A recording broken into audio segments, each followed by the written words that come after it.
নমস্কার বন্ধুরা, আপনারা দেখছেন মন্ডল ড্রাগন ফ্রুট। দেখুন কি পরিমাণে হলো ফ্রুট বার হচ্ছে। দেখুন ছোটো ছোটো পরিমাণে একটা ডালে একটা কি দুটো রাখবেন, বেশিরভাগ দুটো রাখবেন। এই দেখুন কটা বার হচ্ছে, একটা দুটো তিনটের মধ্যে অন্তত একটা ভেঙে দেবেন, দুটো রাখবেন, কারণ তিনটে বড় হবে না, যে কোনো একটা ছোট হয়ে যাবে। দেখুন, আর আপনার কীভাবে চিনবেন দেখুন, ডালটা দেখুন, এটা হচ্ছে কালার, দেখুন কালারটা দেখুন। আর এটা হচ্ছে এইটা চামড়ে, একটু ভেতরটা লাল, এটা কালার দেখুন। মাথাটা দেখুন একটু লাল লাল, আর এটা পুরো সাদা টাইপের হয়, পুরো সবুজ, আর এটা একটু লাল আছে দেখুন।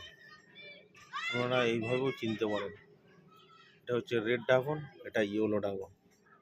ভেতরটা সাদা, বাইরেটা হলুদ।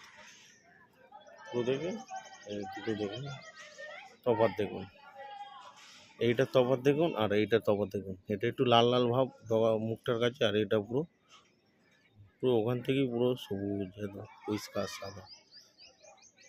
এইভাবে আপনারা ড্রাগন আর রেড ড্রাগন চিনতে পারবেন। দেখুন আস্তে আস্তে আপনারা যখন চাষ করবেন, আস্তে আস্তে সব দেখে বুঝতে পারবেন কোনটা কোনটা হোয়াইট, কোনটা সব আপনারাও বুঝতে পেরে যাবেন।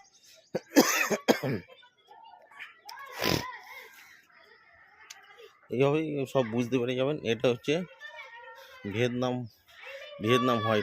হোয়াইটের দেখুন, ঢেউ দেখুন, সব ঢেউগুলো দেখুন, ভিয়েতনাম হোয়াইট এগুলো।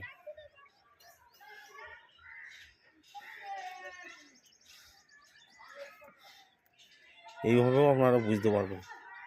এগুলো সব জাম্বু রেড আছে, রঙগুলো লাল, এইভাবেও আপনারা বুঝতে পারবেন। এগুলো সব জাম্বু রেড দেখুন। এই যে লম্বা ডালগুলোতে, এইগুলোতেই ফল হবে, কিন্তু দেখুন কি লম্বা ডাল, দেখুন গ্রোথ কি গাছে। এটা অন্তত আমার 2.5 ফুটের কাছাকাছি এই ডালটা হয়ে গেছে। এই ডালটা 2.5 ফুটের কাছাকাছি হয়ে গেছে। এটাকে আমি রাখবো, এবং এর সাথে আরও দুটো বার হচ্ছে, এই দুটোকেও আমি রাখবো, কারণ এটা আমার 2.5 ফুট হয়ে গেছে। এটাকে আর দরকার নেই, এটা না বড় না হলেও আমার চলবে। এই দুটোকে এবার বড় করতে হবে। এইগুলো মিনিমাম 2 ফুটের কাছাকাছি এলে হয়ে যাবে, কারণ কাটিংয়ের জন্য 2 ফুটেরই লাগে।